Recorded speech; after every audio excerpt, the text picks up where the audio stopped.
Bueno, muy buenas tardes. Hoy vamos a a continuar con la webinar de los días viernes y vamos a tener el gusto de presentar nuevamente al doctor David Paredes Zapata, que desarrolla su actividad en el Hospital Clínic de Barcelona. Él comenzó con su especialidad en nefrología y luego tiene a cargo el servicio de procuración dentro del hospital clínico. Es alguien que recién estábamos recordando, con el que tuvimos una participación muy activa desde el año 1997 y que hasta hemos llegado a crear juegos didácticos juntos, que realmente hacían muy agradables cada una de las clases en que los incluíamos. En esta oportunidad, David va a desarrollar el tema de las técnicas de recuperación y de conservación de los órganos, que pensemos que con la clase que han tenido de donantes ampliados que dio el doctor Bologna, ¿cierto? Es todo un desafío de que órganos que años atrás eran descartados por sus características, hoy pueden ser utilizados. Sabemos que la balanza siempre está en contra de los pacientes en lista de espera y con muchos de los conceptos que vamos a ver contribuyen a que la balanza se equilibre un poco más. En realidad, España,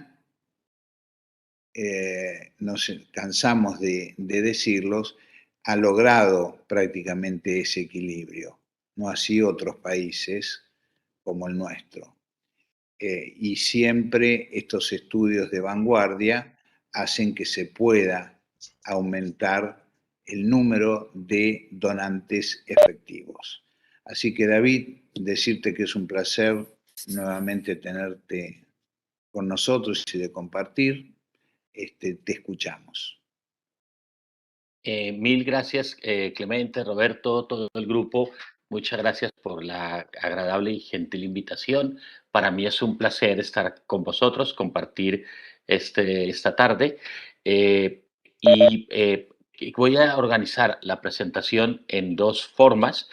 Una primera orientado a hablar un poco de la extracción, del procedimiento de extracción de órganos. Yo no soy cirujano, lo mencionaba Clemente, pero para resaltar unas cosas que son claves en la organización para que funcione muy bien la procuración y esos órganos tan valiosos sean lo mejor extraídos y cuidadosamente distribuidos a los equipos que van a trasplantar.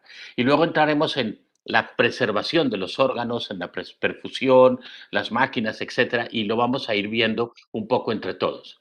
Entonces, si me permitís, voy a compartir la pantalla. Aquí está, a ver, sí, la presentación, ya, perfecto. Muchas gracias, Clemente. La idea es que entonces vamos a ir mirando un poco estos dos temas. Me he permitido utilizar una estructura que creamos con la European Society of Organ Transplantation, que es la plataforma educativa Transplant Life, que está dentro de la web de la ESOT y que tiene que ver un poco con, en esta presentación, sobre los procedimientos de extracción. ¿Por qué los pongo? Porque yo creo que es clave para que el funcionamiento de los órganos sea bueno y aun cuando sea algo tan sencillo, creo que es crítico que lo recordemos. Permitirme que recuerde que hay una serie, perdón que está en inglés, he tomado esta presentación porque creo que era suficientemente sencilla y fácil, organizativa, que para no complicar la traducción, pero creo que lo podéis entender muy bien. Y creo que vamos a hablar un poco de todos estos elementos del papel del coordinador de trasplantes como eje de pivote de todo el proceso, que todos los diferentes pasos del proceso de extracción multiorgánica y multitejido tiene que estar organizado. Hay que tener cuidado con la preservación, que luego lo extenderemos al final, el empaquetamiento, el transporte, las muestras de sangre y de tejido que se requiera, la documentación donde explique qué ha pasado con cada órgano, qué accidente, qué problema, qué cosas hemos encontrado, y un checklist de validación del donante con las hojas que lo acompañan y con algunas diferencias entre el procedimiento de donante en muerte encefálica y donante en asistolia controlada, y la importancia de la trazabilidad. ¿Cuál es el fundamento de todo esto? Prevenir el daño de los órganos. ¿Y por qué? Porque es que si somos cuidadosos y vamos con atención a la seguridad y al cuidado, y somos sistemáticos y todo, y reportamos lo que aparece, y le explicamos a los equipos que van a hacer el trasplante todo lo que se encuentra, podremos tener más eficacia en el trasplante y tener una adecuada trazabilidad. Este procedimiento organizacional requiere que el coordinador de trasplantes sea de pivote entre las unidades de cuidado intensivo, muchas veces es el mismo coordinador de trasplantes, un mismo intensivista, y con ayuda del anestesiólogo que da soporte al donante. Uno dice, pero es un donante fallecido que hace un anestesiólogo. Es esencial para que haya una estabilidad hemodinámica durante la extracción, porque ese tiempo entre el momento de inicio de la extracción, el transporte a quirófano, el tiempo de extracción, que están los equipos dedicados a extraer los órganos, tiene que haber alguien que mantenga la hemodinamia, que evite el sangrado, que evite que si lo hay les pida que lo corrijan, que entre todos haya un adecuado cuidado del donante, que colabore con los equipos de enfermería en todo el transporte, que sepa quiénes vienen, en qué orden, a qué hora, que los equipos que tengan experiencia sepan hablar, y una cosa muy importante, que se hablen entre ellos. Porque cuando hay una extracción multiorgánica con equipos de diversos sitios, eso parece un bazar. Y para evitar que eso suceda en un quirófano, tiene que ser ordenado, tiene que haber alguien que coordine, alguien que facilite la conversación, que muestre los resultados, que evidencie a los equipos que cuando dicen que es grupo A, es en realidad grupo A, las serologías, que tenga a la mano las radiografías, la ecografía, el TAC, etcétera. Y todo esto facilita el que las cosas se hagan con seguridad. Hay que preparar, tener un checklist, tener todo organizado, los sets de muestras, llevar todo al quirófano en forma adecuada.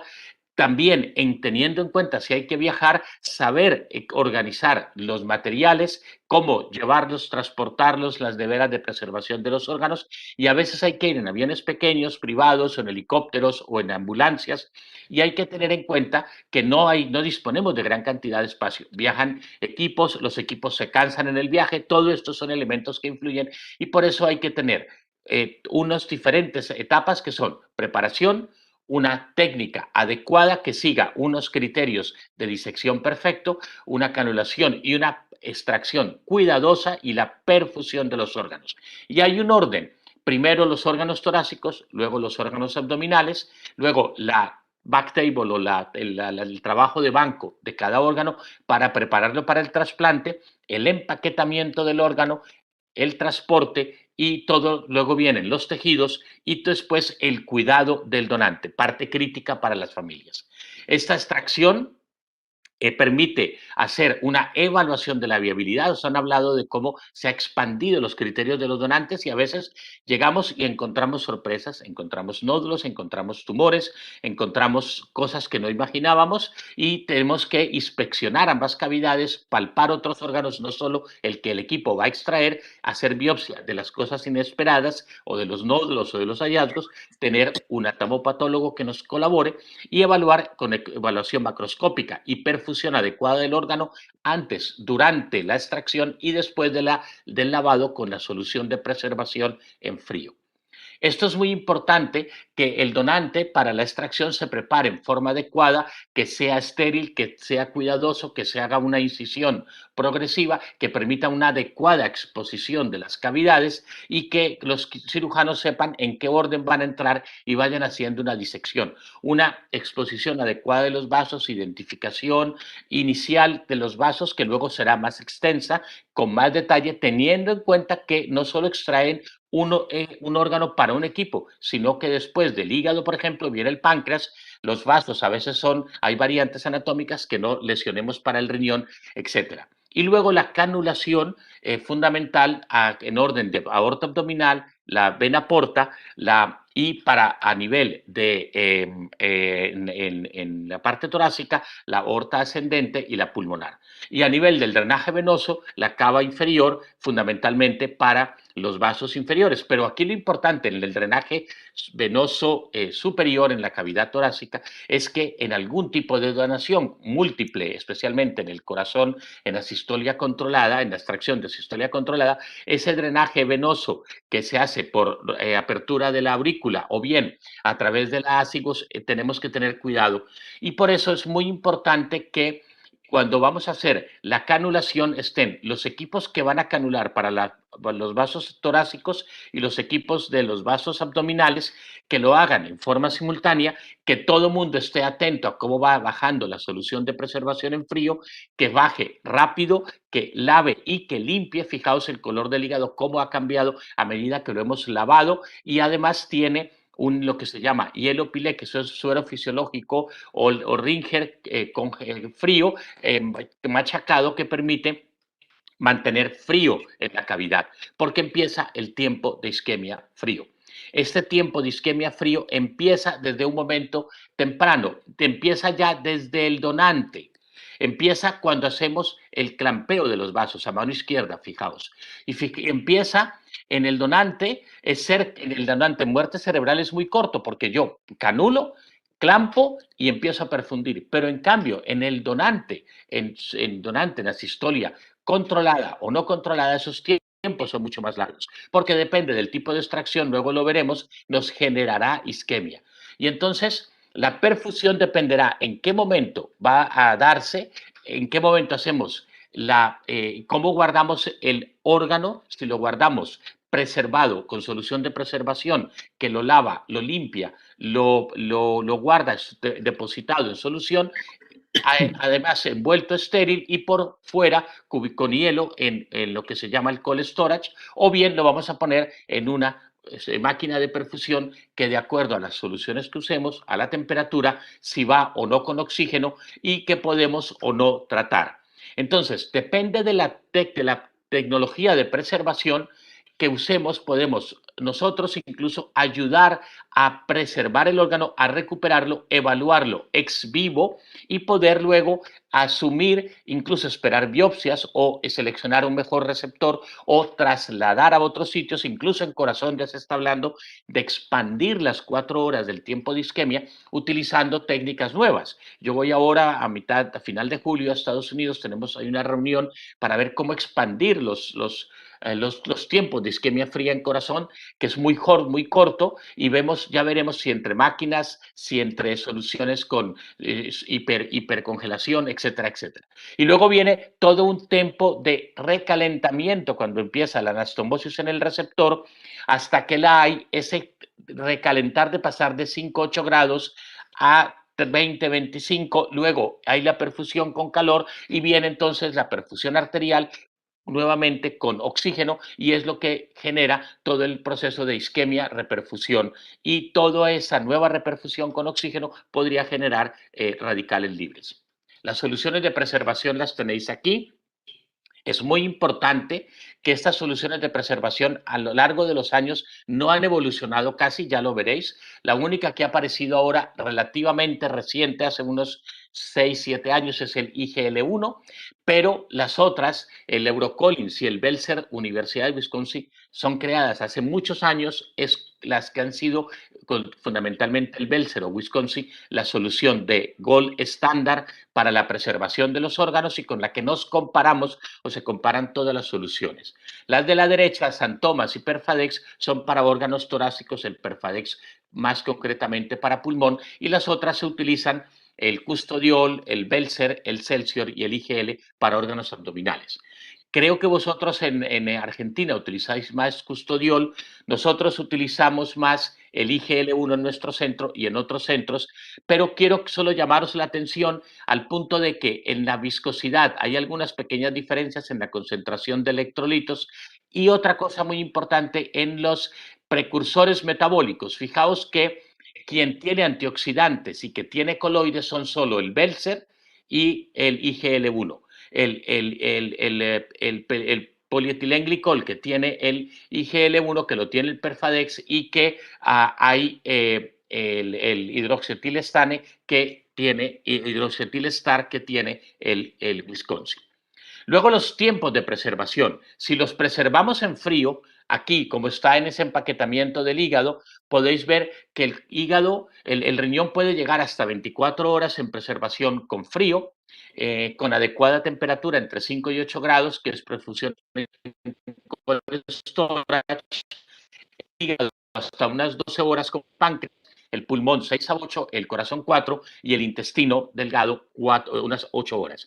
Tiempos cortos, tiempos breves, que por eso cuando tenemos que pensar en traslados, en transportar órganos a otros sitios, se han desarrollado ya desde principios del siglo pasado, se empezó a desarrollar la perfusión de maíz. Fijaos a la mano izquierda en la primera foto arriba, esas bombas que se gigantescas para transportar riñones en frío y luego cómo ha ido evolucionando toda la preservación del riñón en frío. Esas son preservaciones en frío a 8 grados. Pero ahora ya tenemos que pensar en otra cosa muy importante. Ya luego me entraré en las máquinas y en las soluciones de preservación.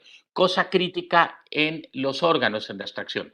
El manejo cuidadoso en el banco para cuidar la arteria hepática, la vena porta, la cava, para cuidar todo el empaquetamiento, la adecuada disección de todo para que luego el trasplante vaya perfecto. Luego, todas las muestras de sangre que haya que colocar, todos los rotuladores, que todo vaya organizado, que vayan los materiales, que todo llegue, no todo sumergido ahí flotando entre el hielo, sino adecuadamente separado. Aquí tenemos en Europa dos grandes tipos de bolsas, de neveras, además de la tradicional de picnic de toda la vida, pero son ya homologadas y que poco a poco tendrán que entrar en el mercado por normativa europea, con unos equipos de transporte donde se depositan los órganos. Y luego solo 3 pinceladas en las grandes diferencias que hay entre el donante en muerte cerebral y en la sistolia controlada, y es que en la sistolia controlada nosotros tenemos que hacer la perfusión regional normotérmica, cosa que cada vez es más importante, y es la utilización de sistemas de ECMO que quedan preparados para, una vez que hay la sistolia, intentar hacer que los órganos se recuperen después de la parada cardíaca. Cuando hay la sistolia, que conectamos a un sistema de circulación extracorpórea, colocamos un Fogarty encima de la aorta, del diafragma, para ocluir la aorta supraórtica y que no haya perfusión cerebral y que solo hagamos perfusión abdominal. Esto nos permite, con este sistema que está a la izquierda descrito, pues transferir al cuidado intensivo con despacio, con calma, llegar al bloque operatorio, tanto después de la retirada del sistema de soporte intensivo, o bien hacemos la retirada en el propio quirófano. Y aquí tenéis a mano en la mitad, en la parte inferior, fijaos las máquinas esperando a los riñones para poder ser colocados ex vivo. Pero también hay otras técnicas de extracción en la sistolia controlada, que son super fast retrieval, que es una extracción súper rápida. Una vez se ha producido la limitación, se produce el crecimiento de la persona por criterios circulatorios, inmediatamente se abre el abdomen, se canula rápidamente a nivel de aorta, a nivel de porta, y el drenaje venoso en la cava, y rápidamente se perfunden los órganos con frío y se extraen en bloque para extracción. Y aquí una cosa crítica, lo que decía, que tiene que haber un checklist de todas las acciones que hay que tener cuidado. Eso es una tarea que tienen que hacer los equipos de enfermería, en los equipos de procuración de órganos a nivel de Estados Unidos, pero es importante en que esté todo programado para que no se le olvide a uno nada. A partir de aquí, concluimos que la extracción es crítica, que debe ser planificada, cuidadosamente desarrollada, es compleja porque hay mucha gente, que el papel del coordinador es clave para que sea un puente entre todos y que la procuración, el objetivo final es obtener una adecuada extracción y evaluación de los órganos para trasplante basados en seguridad, no solo para los receptores, sino también para los equipos extractores. Tener en cuenta, por ejemplo, en el COVID, si vamos a aceptar donantes con COVID positivo, pues qué cuidados hay que tener, que no haya heridas durante el acto operatorio, etcétera. Y punto crítico, la trazabilidad de todo desde el momento de la extracción del donante a quién va y que podamos luego hacer seguimiento si hay complicaciones. Este programa multidisciplinar en el que colaboramos todos, yo me he permitido ponerlo como el coordinador de pivote que hace que todo eso funcione y que es crítico, con el soporte de las unidades de soporte como es anatomía patológica, inmunología, infecciosas, microbiología y el laboratorio. Pero recordemos que la injuria del órgano, el tiempo, la isquemia fría empieza al momento de la extracción, cuando se clampan, empieza a perfundirse con frío, a poner frío por todas partes, eso no es normal para un órgano, y empieza a no tener oxígeno. Fijaos esta imagen es muy, muy valiosa. Esto es en una investigación en cerdo, después de una parada cardíaca, a los 30 minutos de la parada cardíaca a mano izquierda, fijaos el color del hígado, el intestino, todo, y cómo se recupera después de perfusión regional normotérmica. ¿Qué está diciendo esto? La isquemia es crítica, podemos revertirla y por eso hay que estar atentos a que no suceda y que si se da, generemos estrategias para revertirla. Lo mismo, a mano izquierda, un hígado en experimental que se ha guardado después de 90 minutos de asistolia más 4 horas de preservación en frío, fijaos por ambos lados el color, a que preferís el hígado de la derecha que lleva 90 minutos de asistolia más 60 de recirculación normotérmica más 4 horas de perfusión normotérmica con máquina. Quiere decir que recuperamos el órgano, lo podemos restaurar, pero eso implica mucho trabajo, mayores equipos y mucha coordinación. De aquí que en el año pasado se publicó en el Transplant International en el año 21, perdón, ya estamos, sí, 21, el año pasado, perdón, se publicó este trabajo conjunto a través de la ESOT, que eran los procedimientos técnicos y logísticos de realizar la perfusión regional normotérmica, especialmente en la parada circulatoria, está publicado en una misma revista todo cómo hacerlo, lo que explicábamos de cómo desarrollar todo este proceso, voy a pasar muy rápido, y esta perfusión regional normotérmica puede ser que los equipos permitan hacer una canulación premortem, o sea, dejar todo listo sin perfundir a través de los equipos hasta que se presenta la parada cardíaca, y apenas hay la parada cardíaca inicial, la perfusión regional normotérmica, o bien hacer a partir de la declaración de fallecimiento en la asistolia controlada, inmediatamente abrir rápidamente canular y hacer la recirculación normotérmica. Esto está perfectamente revisado en una revisión sistemática que es fundamental en el donante de asistolia no controlada, el de la parada cardíaca de la calle, y se considera que es la medida más adecuada para la reperfusión de páncreas, de hígado en el donante de asistolia controlada. Y creo que cada vez llegaremos a ver lo mismo para el riñón, porque también permite una adecuada preservación del órgano.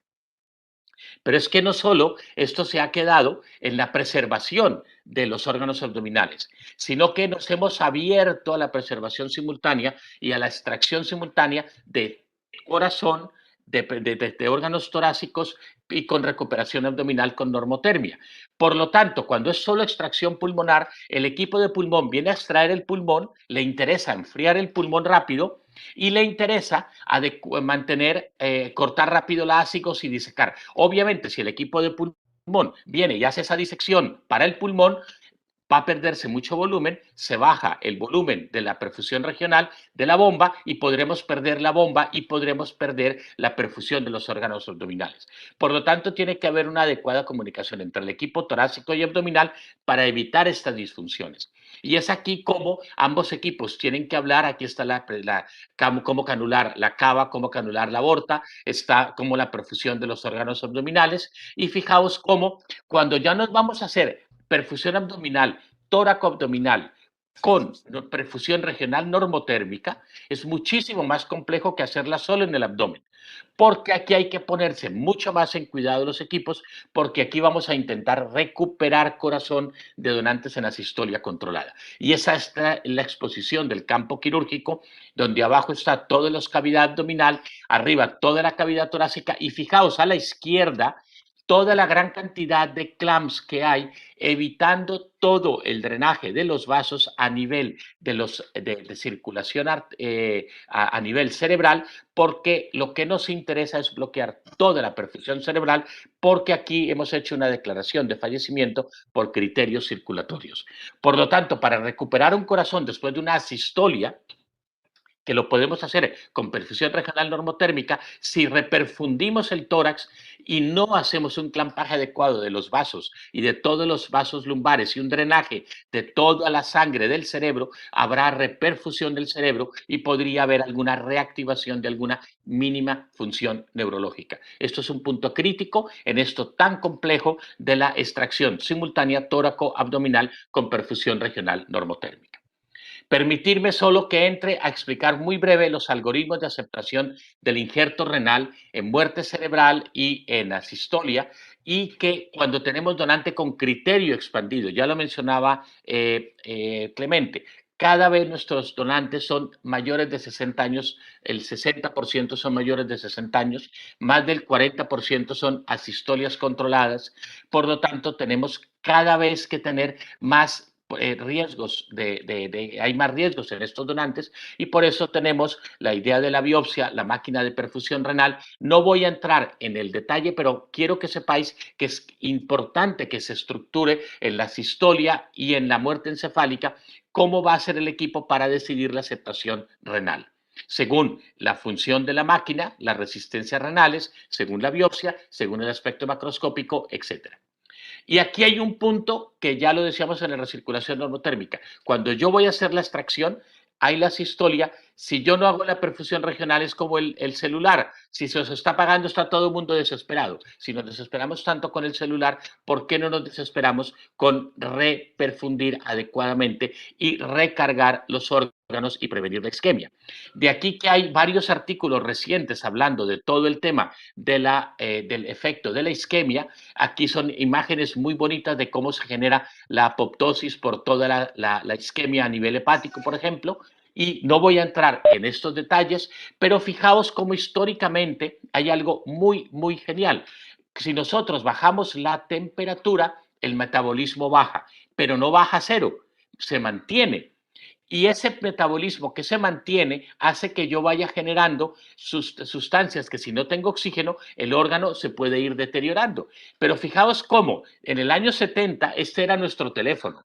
Lo recordamos algunos que ya tenemos unos cuantos años. Este es el celular, bueno, es del 18, pero bueno, el del 21 no se cambia mucho, el iPhone 13 o lo que sea. Pero ¿qué le ha pasado a las neveras de preservación? Entre los años 70 teníamos esta, y entre los años 2018 la misma, igualita, no ha cambiado. ¿Qué es lo que tenemos que cambiar? Nuestra mente. Las soluciones de preservación han mejorado, solo hay esta mejoría. Fijaos que desde el año 90 no se generaba ninguna solución nueva. En el 2003 aparece la IGL-1, que se divulga y se promueve mucho más adelante. No estoy haciendo aquí publicidad, simplemente decir que hay soluciones que quizá hay que utilizar según los criterios del donante, el insulto isquémico, y cómo en un órgano ideal, que ya lo tenemos, esos donantes de 25 años con trauma craneal, que sin antecedentes y todo perfecto, pues desafortunadamente, y a Dios gracias, no los hay, porque esas personas ya no fallecen, ya el trauma ha bajado, etcétera. Pero fijaos cómo en la calidad del órgano bajaba en preservación estática a medida que iba pasando el tiempo. Pero cuando el donante es subóptimo, ¿cómo puedo yo mejorar y aumentar un poco el tiempo de preservación y mejorar la calidad del órgano? Quizá a través de pasar de un almacenamiento en frío puro a una perfusión en máquina. Esta es la misma imagen de las fotos que os mencionaba atrás. Esta es la máquina de perfusión normotérmica que ya tenemos en el hospital, que estamos en toda la fase clínica de desarrollo. Esta es la que había, que era la del cassette, que alguno de vosotros ha visto en el hospital y que quizá habéis visto, tenéis allí en Brasil, en Argentina, en algunas partes hay ya en América Latina, y que ya veréis la máquina de Waves, que lo que hace es medir con un sistema de pistón, hacer un flujo pulsátil, y que nos permite medir la presión en el sistema y calcular la resistencia, que esta es la imagen de la curva, y en el glomérulo nos permite validar algunos órganos en función de la resistencia. No todo mundo utiliza el valor de la resistencia como una medida de aceptación.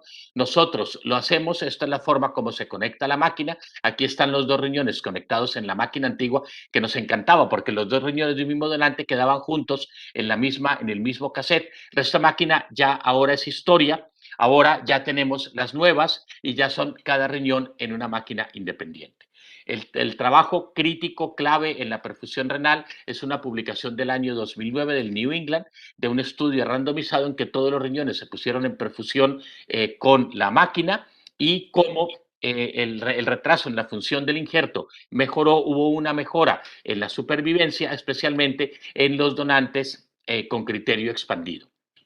Y cómo la máquina nos permite aceptar tiempos de isquemia mucho más largos en el riñón, hasta casi 30 horas, manteniendo unos valores semejantes a si hubiéramos tenido unos tiempos de isquemia más cortos. Esto no quiere decir que ahora vamos a aparcar los riñones en la máquina, ya lo veremos en un estudio que hemos hecho.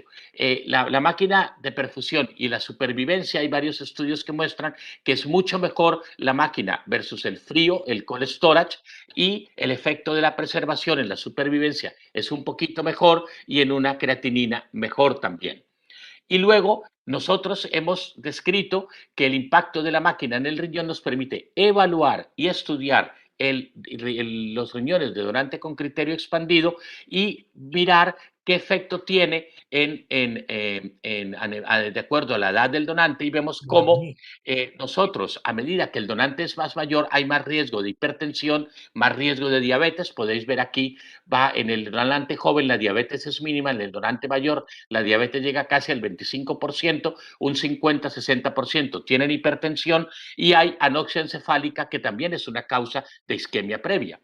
Por lo tanto, cuando nosotros comparamos unos riñones con otros, antes de tener la máquina y después de tener la máquina, vemos cómo hemos logrado en donantes mayores de 60 años que la tasa de descarte no se haya incrementado, que vayamos, fijaos cómo hemos bajado la tasa de descarte casi 10 puntos, y esto nos ha permitido, mientras que en el cold storage la tasa de descarte se mantiene más alta. Esto nos permite poder aceptar riñones que quizá de otra forma no hubiéramos aceptado. Y aquí hay, brevemente presento un estudio hecho en nuestro centro, de riñones pareados del mismo donante, trasplantados los dos en nuestro centro, de donantes con criterio expandido, en que cogimos 77 parejas que se trasplantaron en nuestro centro, y veis cómo, con unas creatininas muy buenas del donante, esto es muerte encefálica, como la causa de muerte, principalmente por hemorragia, 50% de hipertensión, 15% de diabetes, y con un Kidney Donor Profile Index, que es la severidad del donante, lo explicará Amado Andrés el próximo fin de semana, es el índice que dice qué tanto riesgo puede tener ese riñón de que tenga mala función, pues eran unos niveles altos de estos donantes. Y veis cómo entre la máquina, el cold storage, que era el azulito, y la máquina en rojo, nosotros trasplantábamos primero el riñón del cold storage y después el de la máquina. Por lo tanto, nuestros tiempos de isquemia se iban a muchas más horas en la máquina que en el frío. Y veis cómo mayor de 15 horas de tiempo de isquemia fría, el tiempo, el delay graft function del injerto, o sea, necesidad de diálisis post-trasplante, aumentaba de 9% a 30%.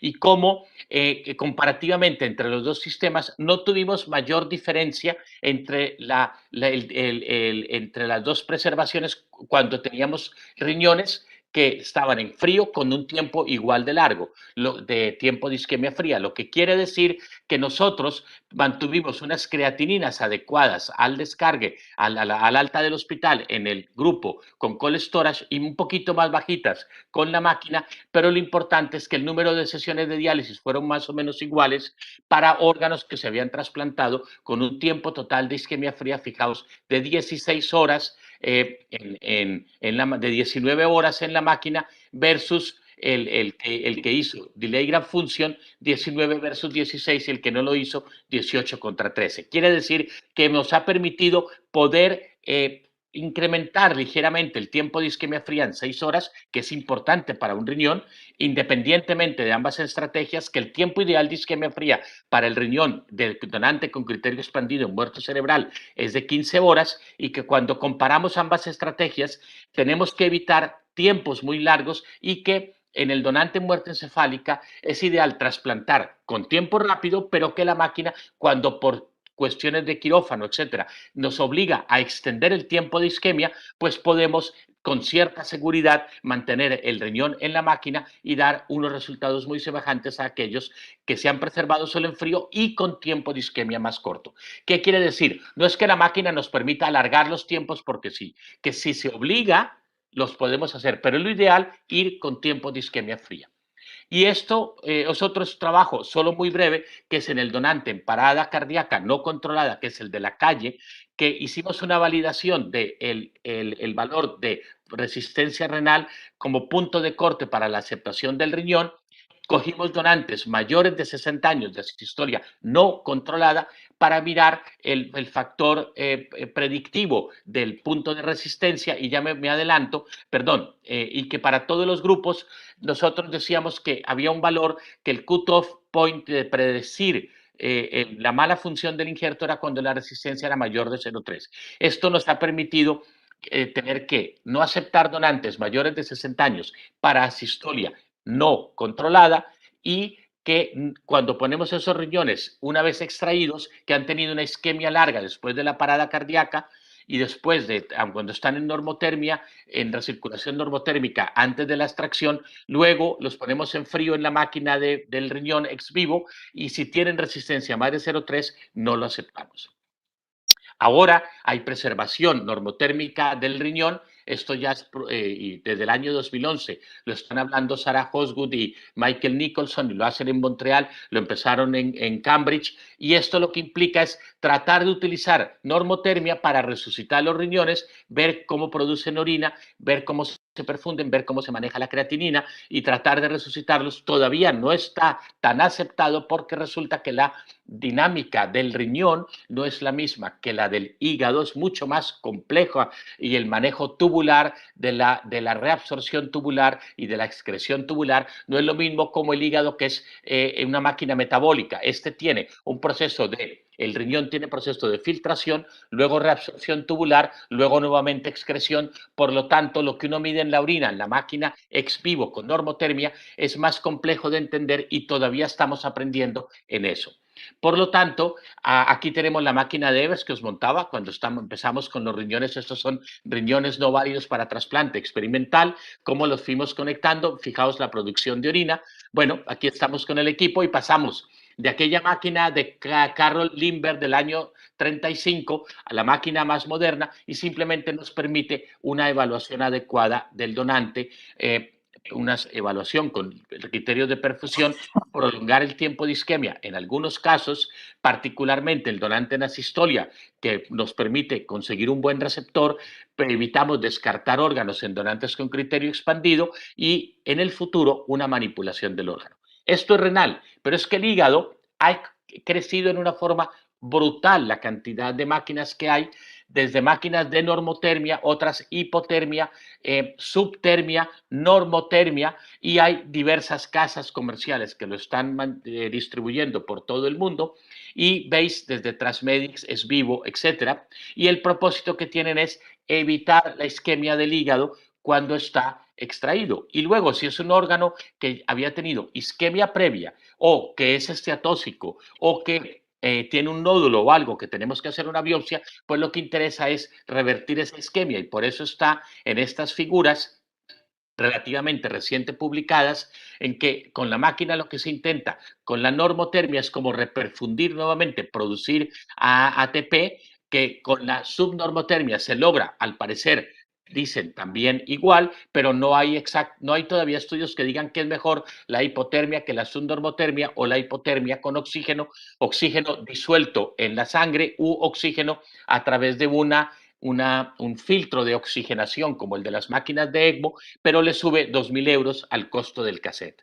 Claro, todo esto es maravilloso, es muy bueno, es interesante. Entonces, ¿cómo lo tenemos que hacer? Con hipoperfusión oxigenada, con normoperfusión, recuperamos las mitocondrias. Ya se han hecho estudios preciosos que han salido recientemente de cómo, a pesar del frío, hay metabolismo, hay trabajo de los órganos en el hígado y en el riñón, y cómo con el oxígeno, si lo ponemos diluido, o mejor, bien oxigenado a través de un adecuado oxigenador como el de las máquinas de ECMO que se utilizaron en el COVID y en todo para mejorar la oxigenación de los pacientes, estamos recuperando a ese órgano mientras está ex vivo, y le evitamos la formación de radicales libres y la recuperación de ATP, con lo cual el órgano estará mucho mejor.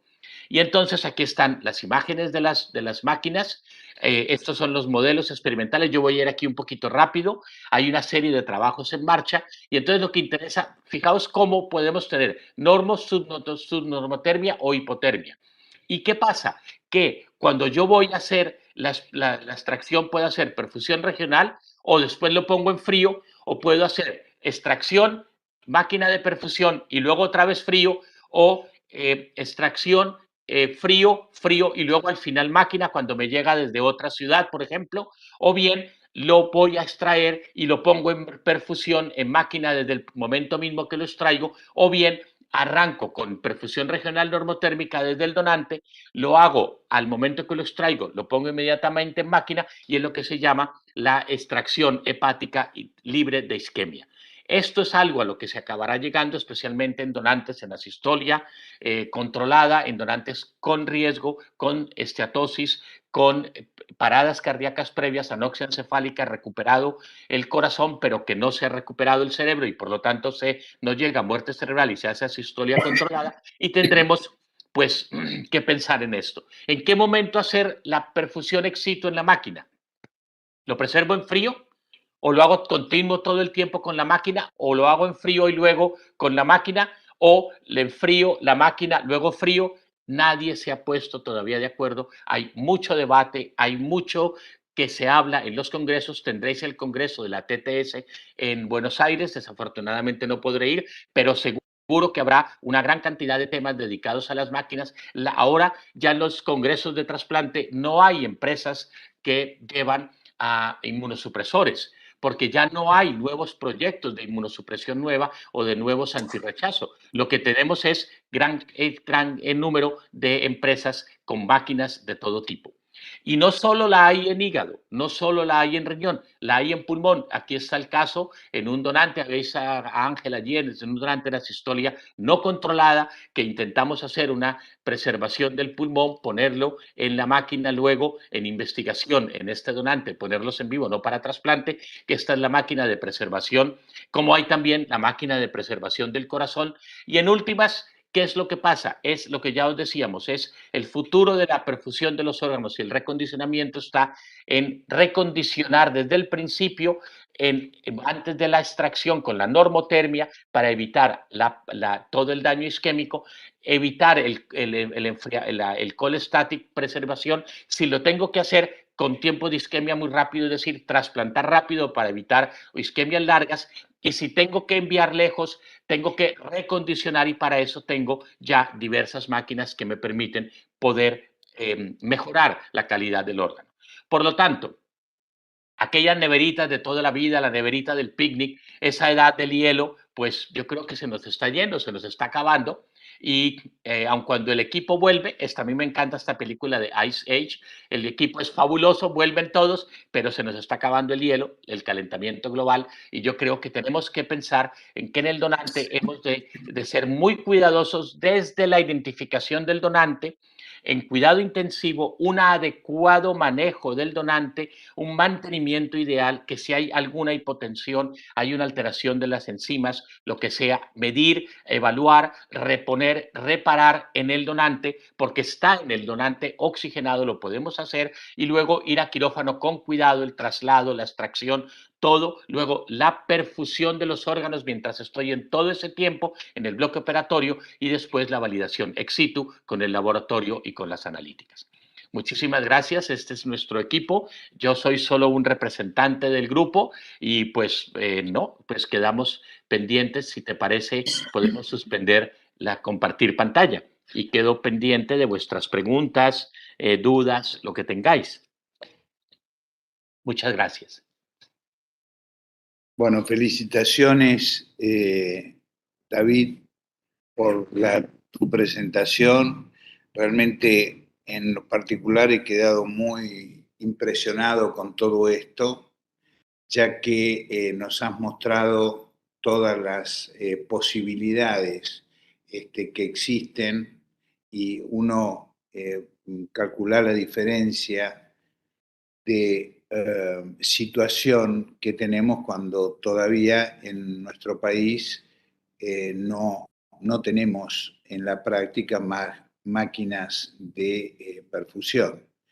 Y vos para un mismo órgano nos has presentado, si mal no he contado, 5 modelos diferentes con situaciones diferentes de normotermia, con hipotermia, con subhipotermia, y que si bien todavía no tenemos resultados de cuál sería la más indicada de ellas, indudablemente es un campo, como bien dijiste, muy rico para poder investigar y poder desarrollar. Claro.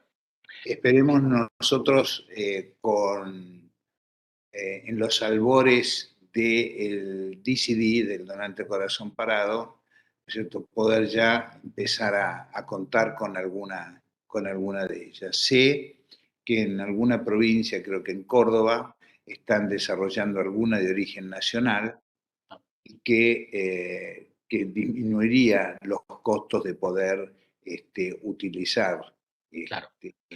las mismas. Pero realmente muy impresionante todo lo que has mostrado. Pero fíjate, Clemente, que yo creo que el mensaje debe ser muy claro para todos. No quiere decir que como no tenemos máquinas, Ah, no no. podamos cuidar los órganos. O sea, aquí hay que ser conscientes de que aun cuando vayan en la neverita de toda la vida, con cold storage, lo hemos hecho 40 años y han ido bien. Pues no quiere decir que no vayan a seguir yendo bien. Ojo, tenemos que cuidar el donante porque cada vez es más mayor, con más criterio expandido, con más factores de riesgo, con paradas cardíacas previas, recuperar, reparar en el donante, evaluar con analíticas, con todo, mirarlo, cuidarlo muy bien durante todo el tiempo en quirófano, en todo. Si hay asistolia, la recirculación normotérmica regional es una estrategia que tenéis que implementar si vais a hacer la asistolia controlada. Y luego el cuidado en la extracción, y si hay que hacer con frío, tiempo de isquemia rápido, enviar los ganglios rápido, pero si hay que viajar, bueno, pues perfecto, podemos plantear las máquinas, pero no es la solución el final. No, la máquina está al momento final. Antes podemos hacer muchas cosas para cuidar el órgano y que Exactamente. funcionen bien, ¿no? Exactamente. Bueno, a ver, ¿hay preguntas o algún tipo de comentario que quieran hacer? Estamos como en tu charla anterior, David, ¿no es cierto? La timidez. A ver, ¿quién se anima a hacer alguna Le pregunta? podemos preguntar a alguien directamente. ¿Quién se anima?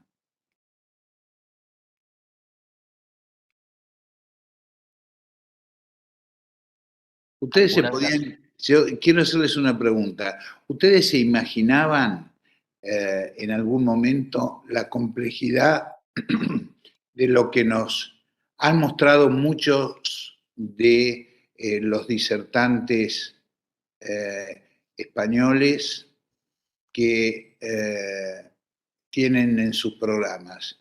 ¿Algunos de ustedes imaginaban que era una cosa así? ¿Vislumbraron la diferencia que nosotros tenemos entre la situación que viven los países desarrollados y la situación en que nosotros estamos viviendo? ¿Quién puede hacer una pequeña reflexión de eso? Buenas tardes. Sí, la verdad que es abismal la diferencia que hay entre lo que es la Europa y lo que es Argentina, ¿no? Ujú. Creo que también es porque el sistema de salud, y bueno, habíamos estado hablando respecto al trasplante y la importancia del trasplante, que no le dan fondos y no se le da ese, digamos, tenerlo como vista u objetivo para mejorar en ese aspecto, ¿no? En el aspecto del trasplante y mejorar obviamente el sostenimiento y todo lo que se hace a los órganos. Pero sí es impresionante la diferencia que hay con respecto a Europa. Yo voy a insistir, es realmente una reflexión muy importante la que haces, y si unimos con otra que en algún momento la dijimos, toda institución de salud que incluye dentro de sus actividades el trasplante, mejora la calidad de todas las prestaciones. ¿Me entienden eso? Donde se hace trasplante hay mejor calidad en la atención de salud que ofrece esa institución en todas las especialidades. ¿Por qué? Porque se manejan pacientes más complejos que requieren más capacidad médica, que requieren más infraestructura y por lo tanto la calidad de la atención es mejor. ¿Mm? Muy bien. David, vos que has vivido los dos mundos, ¿no es cierto? ¿Qué nos podés decir de esto? Sí, sí. A ver, yo nací en Colombia, llego aquí desde el año 94, o sea, casi mitad y mitad entre aquí y allá. La edad más o menos ya la podéis calcular. Pero yo, la Colombia que dejé cuando me vine aquí en el 94, éramos pocos centros que hacían trasplante. Yo me vine con la idea de desarrollarlo y bueno, por diferentes circunstancias no se pudo. Y yo creo que, si bien es cierto, aquí es una explosión y un crecimiento y es una competitividad entre todos los equipos y hay un crecimiento y, como había dicho muy bien María Verónica, una inversión del Sistema Nacional de Salud en que las cosas funcionen muy bien y que se creen centros grandes de trasplante que se mantienen, se fomentan, se les destinan recursos, que eso es crítico y es importante. Y lo que tú dices, ese centro de trasplante atrae y mueve muchas cosas.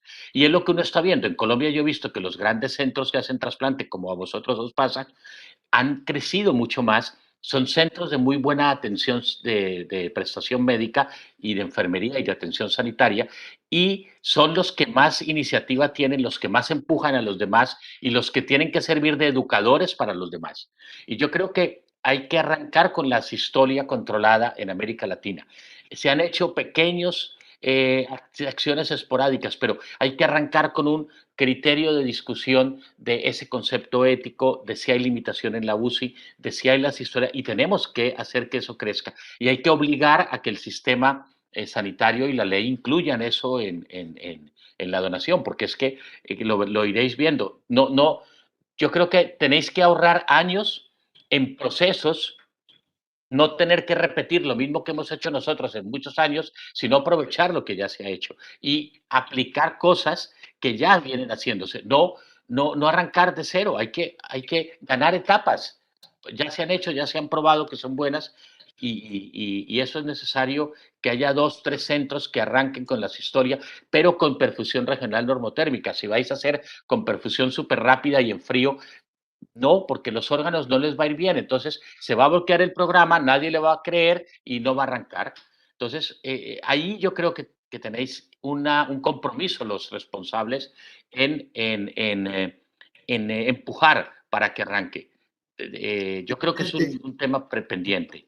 Felizmente, aquí la nueva ley de trasplantes, que próximamente la va a tratar la doctora Mariela Salome Basile, aquí se le dio mucha trascendencia principalmente al consentimiento presunto.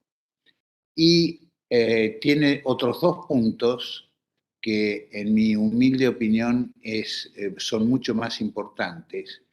Es haber puesto dentro de la ley la figura del DCD, ¿cierto? Está estupendo en la ley.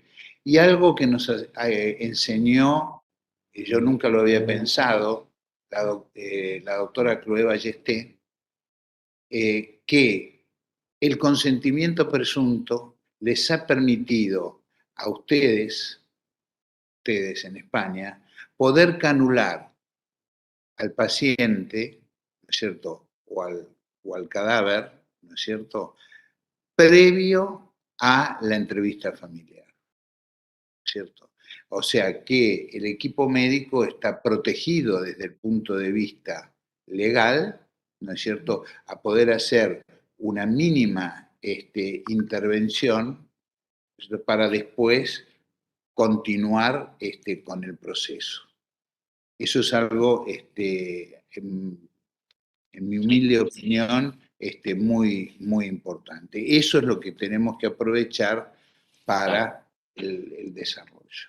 En la sistolia no controlada es crítico eso, porque no está la familia y puedes avanzar a preservar los órganos que ha habido ya una isquemia larga. En la controlada es la familia como la tienes y primero tienes que decidir la limitación, digamos, van a la mano, ¿no? Los 2 consentimientos, pero sí es fundamental en la no controlada, claro. ¿Hay alguna otra pregunta? Yo, disculpen, yo entré a las 2, no sé si en el comienzo Hernán Antelo hablaron de los sistemas de perfusión. Nosotros en el Hospital Garrahan, acá de Pediatría, estamos con un proyecto de perfusión ex vivo de órganos. Le quería preguntar si estos sistemas de perfusión que usan ustedes, si son a flujo pulsátil, a flujo continuo, centrífugas, bombas, porque, digamos, creo que me perdí esa primera parte técnica. O sea, y si tienen confrontados distintos sistemas de perfusión. Nosotros estamos trabajando a flujo pulsátil, normotermia o hipotermia, pero es embrionario el trabajo, digamos, estamos tratando de ver, más que nada un cirujano que trabaja conmigo, de ver cómo lo podemos financiar el proyecto. Sí, es muy interesante, Hernán, ¿no? ¿Es tu nombre, tal vez? Sí. Sí. Lo que comentas, a ver, aquí hay 2 cosas. Una es la máquina ex vivo de preservación del órgano, la que nosotros usamos, la que hemos usado desde el año 2004 en el hospital clínico, son las máquinas de, primero, RM3 o de IGL o de Wave, que son las que veníamos usando, son pulsátiles, es un pistón que comprime, antiguamente comprimía el tubo, en las actuales comprime una bomba que hace un flujo pulsátil. Hay como una sístole y diástole. Sin embargo, todas las otras máquinas que hay en el mercado son un sistema de Rotaflow pequeñito que hace, algunas son continuas, entonces es un flujo continuo como el de las máquinas de perfusión de la cirugía cardíaca. De la cirugía cardíaca, entonces utilizan un sistema de Rotaflow o bien utilizan algunas en que da giro y dispara un momento, da giro y para un momento, entonces hace como una especie de de onda de un cuadrado baja, es flujo continuo.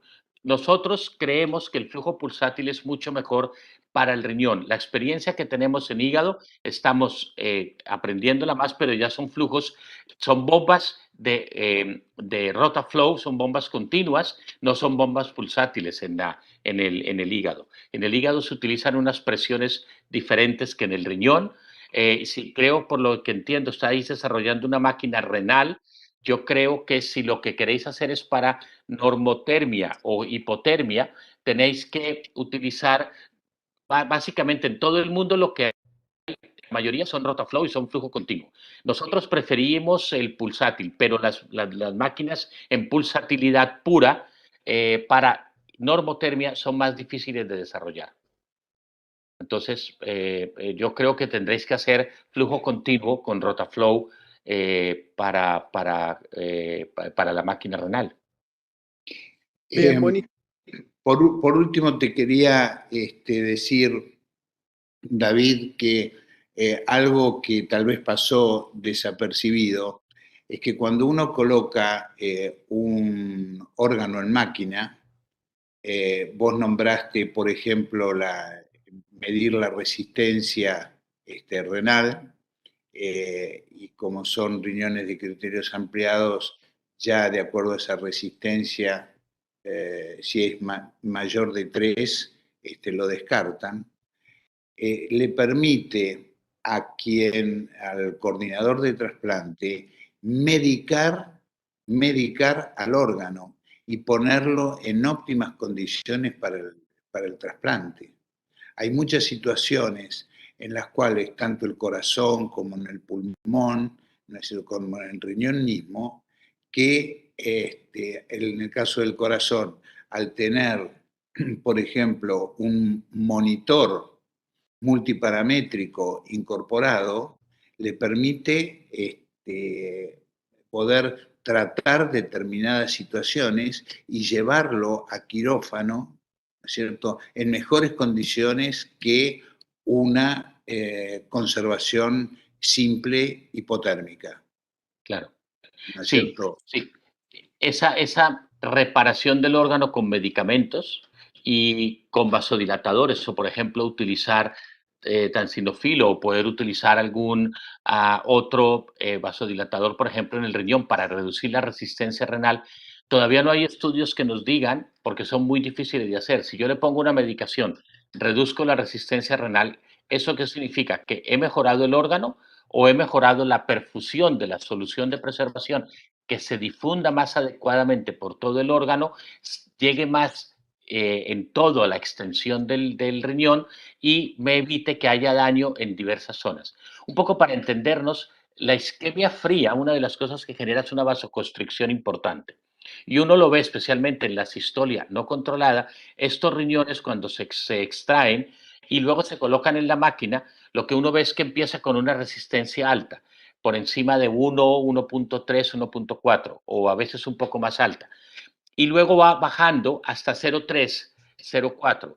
Va bajando progresivamente porque va abriendo la arteria. Eso significa que esa vasodilatación cede, permite una perfusión más homogénea del órgano, una distribución adecuada de la solución de preservación, que si esa solución no es solamente electrolitos, sino tiene coloides, evita el edema, tiene antioxidantes, evita la formación de radicales libres, y eso es importante porque tú mejoras el metabolismo, aunque sea pequeño, pero mejoras el metabolismo en todo el riñón.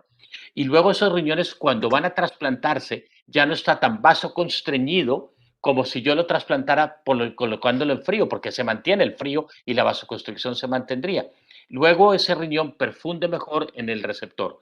Y otra cosa importante que también se ve es en el donante con criterio expandido, es que permite poder decidir si ese riñón tiene una resistencia alta, pues que probablemente va a tener problema en reparar y después post-trasplante en tener una función rápida post-trasplante, y habrá un retraso en la función. Y eso al largo plazo tiene efecto en el funcionamiento del órgano al 1 o 2 años. Exactamente. Ojalá en el futuro, no sabemos si yo le pongo medicación y lo modifico, ese órgano funcionará mejor post-trasplante, porque es dificilísimo. Yo no tengo el mismo riñón sin, digamos, con resistencia alta que lo trasplante y otro que lo he vasodilatado, porque no son iguales los riñones, entonces no son exactamente comparables. Es un trabajo difícil de realizar, se podría hacer experimental, pero no son las mismas condiciones que en el humano. Aquí tenemos es que pensar que lo que hacemos, por ejemplo, en el hígado, lo que permite la máquina es una valoración enzimática del riñón, del hígado, medir las enzimas, medir el lactato, medir en la bilis el pH, medir la producción de bilis, la cantidad que genera en la normotermia en el riñón, medir la diuresis, medir la excreción de creatinina. Y si yo el corazón lo puedo manipular mejor porque tengo forma de ver en el ecocardio si mejoro la contractilidad cardíaca, cosa que en el riñón yo no hago. Yo en el riñón vasodilato, pero no sé si funciona mejor o no. Eso es la resistencia, vasodilato, pero no quiere decir que su función vaya a ser mejor. Son conceptos fisiológicos distintos. Entonces, en el corazón es más fácil manipular farmacológicamente o en el pulmón, o por ejemplo, algo precioso que se ve en el pulmón. Cuando lo extraen, lo reclutan. Zonas atelectásicas que están colapsadas van poco a poco distendiendo y va abriéndose el pulmón y vuelve a quedar expandido y eso mejora los gases, mejora el intercambio y eso es una maravilla. Cosa que si no tuviéramos en el mismo donante se puede reexpandir y hacer y reducir las atelectasias en el banco, pero luego en la máquina se puede mejorar muchísimo más la calidad del órgano, ¿no? Y por lo tanto, una mejor función en el receptor. Por supuesto. Muy evidente en corazón y en pulmón, un poco más adecuado para... hay equipos que incluso han tenido 1 o 2 días guardados órganos con hipotermia. Hay estudios más recientes de incluso si se puede hacer una resección de un tumor, hacer tratamiento en el receptor y poder después trasplantar el hígado. O sea, se están haciendo una gran cantidad de cosas con el uso de las máquinas que permite que ese tiempo de isquemia que hablábamos al principio tan restricto se pueda expandir y aumentar, pero obviamente hay que ir con cautela en los resultados. Otra cosa importante, David, es que ha dejado de ser el trasplante, en donde la utilización de las máquinas es habitual, de ser una cirugía de superurgencia, como por ejemplo en el trasplante cardíaco, que solamente son 4 horas, sino que permite a la institución en donde se realiza programar, ¿no es cierto?, programar la cirugía, Claro. tal vez en una situación intermedia y no tener la crisis de quirófano que vemos cuando hay un trasplante, sí. Cuando hay un trasplante con esta conservación.